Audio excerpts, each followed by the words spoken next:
I went through the headache, through the nausea. I went through a lot of symptoms until I fell in bed and I told them I could not go to work today. And I called my boss. My boss said, you need to go to the doctor. I got to urgent care. Urgent care was the one that told me that I needed to go in because I had several symptoms that could be with COVID. She came into the hospital mid-August, and her main symptoms were actually more GI symptoms, gastrointestinal symptoms, nausea, vomiting, abdominal pain. But at the same time, she was hypoxic. She was needing oxygen in the emergency department. Describe it like an asthma attack.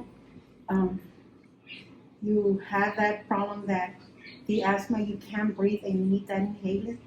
Same thing. That's how you feel. But it's not, it is worse because you're trying to get that breath, but there's no air. We had quite a bit of discussions several days that if we get to that point of where we are going to end up in the ICU and potentially put her on a ventilator.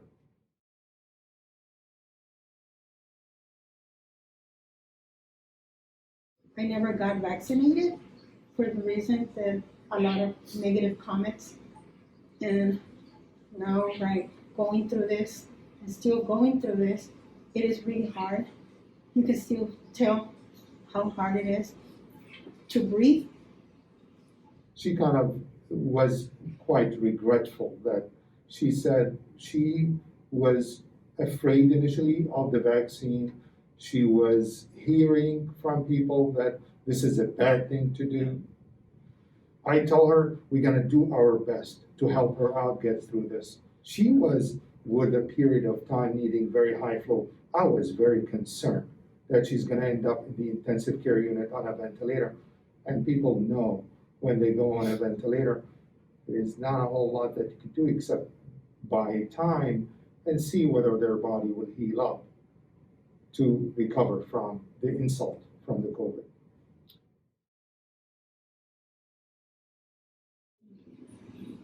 It was devastating because I didn't know how is he gonna survive?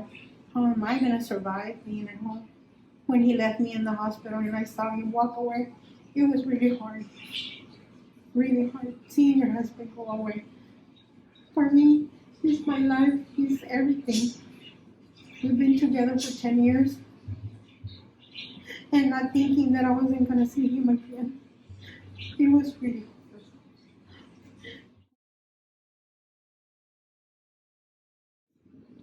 When he saw me getting out of the hospital, I saw his big smile on his face. Some people are just afraid from the vaccine because how fast it was developed, but they don't understand the concepts of how the whole world came together to put their hands together to achieve getting where we are right now with getting the vaccine. It has nothing to do with changing your genetic. In fact, the mRNA is just a messenger, just delivers the message and gets ripped apart just to try to basically establish an immunity to a disease that may kill them later on. We're trying to prevent them from dying from this illness. It's nothing that we're playing with, that people think, oh, it's just a flu. No, it's not just a flu. We gotta think of ourselves. It could destroy your organs, could destroy your lungs, could do anything. I still have that, you can tell I'm on oxygen. I have a hard time breathing, and yes, you do not just like get cured and you bounce back into your life. No, you gotta walk through it. So you gotta make sure until you get to the point that you're cured. And I'm not even halfway. I gotta get there.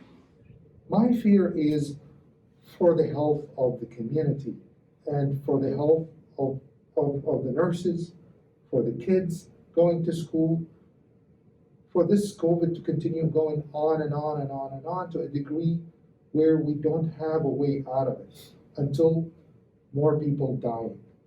We don't want people to die from this illness. We want people to get better. We want them to go back to their families.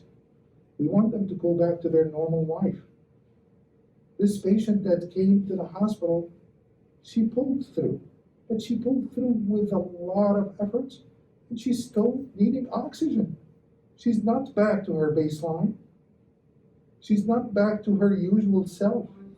I do cry, and I say to myself, when can I get rid of this?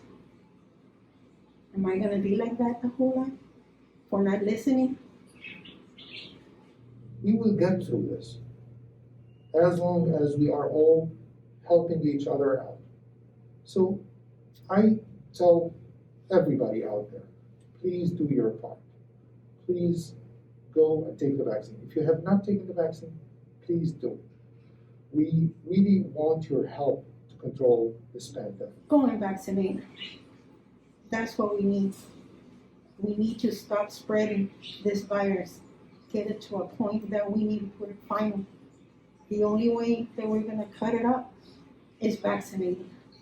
That's the only way.